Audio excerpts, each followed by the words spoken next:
அங்க மலாய்க்கார தலைவர்களும் சீன தௌக்கியம் தான் ஆட்சி நடத்துறாங்க. நம்மள வந்து ஒரு டம்மியா தான் வச்சிருக்காங்க. இந்த RMK 13 விவகாரத்துல வழக்கம் போல இந்தியர்களுடைய சிந்தனையை திசை திருப்புறாங்க. இப்ப லேட்டஸ்டா பாத்தீங்கன்னா நூருல் இசாவுக்கும் சரவணனுக்கும் ஒரு பிரச்சனையை உருவாக்குற மாதிரி உருவாக்கி அப்புறம் பிரபாகரன் வந்து ஒரு வட்ட மேசை மீட்டிங் நடத்தி இவங்களோட பிரச்சனையை சால்வ் பண்ணணும்னு சொல்றாரு. இன்னொரு சைட்ல பாத்தீங்கன்னா பிரதமருடைய இந்திய விவகார புகாவாயும் சார்ல்ஸ் சந்தியாகவும் ஒரு 20-30 NGO கூப்பிட்டு வச்சு அவங்க ஒரு ப்ரொபோசலை RMK விஷயமா கொடுக்க போறாங்களாம். இப்ப கேள்வி வந்து இதுதாங்க, இவங்க உண்மையிலே அரசாங்கத்துல தான் இருக்காங்களா? இவங்க அரசாங்கத்துல இருந்தாங்கன்னா ஏன் இவங்க தனியா கொண்டு போய் ப்ரொபோசலை கொடுக்கறாங்க? அவங்க அரசாங்கத்தோட ஒட்டில பேசணும். ரெண்டாவது, இந்த RMK 13 வந்து கமெண்ட்ரியான் இக்கனாமியும் ஃபைனான்ஸ் மினிஸ்டரும் சேர்ந்து இதை ப்ரிப்பேர் பண்றாங்க. ஆக ஃபைனான்ஸ் மினிஸ்டர் யாரு? பிரதமர் அன்வர் தான். அப்ப இதுல என்ன அர்த்தம்னு சொன்னா இவங்களாம் பிரதமர் அன்வர்கிட்ட டைரக்டா பேசி வாங்கணும். மூணாவது விஷயத்தை நீங்க பாருங்க. போன வருஷம் 5ஆம் தேதி செப்டம்பர் மாசம் மந்திரி இக்கனாமி ரஃபீசி வந்து கிக் ஸ்டார்ட் கான்ஃபரன்ஸ் சொல்லி KLIA மோவன்பீக் ஹோட்டல்ல ஆர்கனைஸ் பண்ணாரு.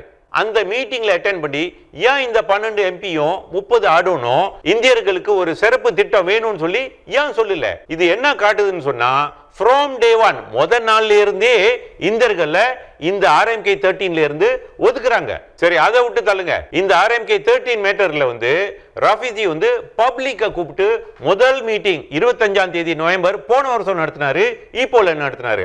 அங்கேயும் யாரும் போய் கலந்துக்கல. அதே தேதி 25 நவம்பர் தான் இன்ட்ராஃபோட பேரணி தினமும் நடந்தது. அந்த இன்ட்ரா பேரணி அன்று நான் பிரதமர் அன்வர் இப்ராஹிமுக்கு ஒரு டீட்டெயிலான லெட்டர் எழுதியிருந்தேன். அந்த லெட்டர்ல ஏன் இந்தியர்களுக்கு ஒரு தனி ஸ்பெசிபிக் எகனாமிக் ப்ரோக்ராம் செஞ்சு கொடுக்கணும்னு சொல்லி ஜஸ்டிபிகேஷனும் கொடுத்து அந்த ப்ரோக்ராம் செய்யறதா இருந்தா நம்மளுக்கு வந்து 25 பில்லியன் ரிங்கெட்டை ஒதுக்கீடு செய்யணும்னு சொல்லி நான் கேட்டிருந்தேன். இந்த 25 பில்லியன் வந்து நாட்டோடைய பொருளாதாரத்துல இருந்து நாட்டோடைய பட்ஜெட்ல இருந்து ஒரே % தான். இது வரைக்கும் நான் பிரதமருக்கு வந்து 20க்கு மேற்பட்ட கடிதங்களை நான் அனுப்பியிருக்கேன். ரஃபீசிக்கும் வந்து ஏறத்தாழ ஒரு 10 கடிதம் அனுப்பியிருக்கேன். ஆனா எந்த கடிதத்துக்கும் பதில் வரல.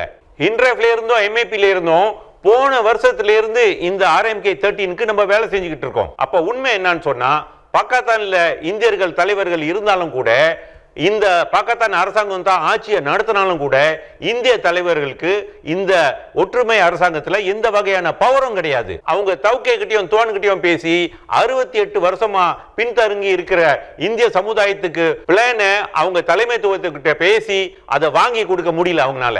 இதுல இருந்து என்ன காட்டுதுன்னு சொன்னா அவங்க அரசாங்கத்துல இருந்தாலும் கூட அவங்க இந்திய தலைவர்களா இருந்தாலும் கூட மல்டி ரேஷியல் சொன்னாலும் கூட உண்மை என்ன நடக்குதுன்னு சொன்னா அங்க மலாய்க்கார தலைவர்களும் சீன தௌக்கியம் தான் ஆட்சி நடத்துறாங்க.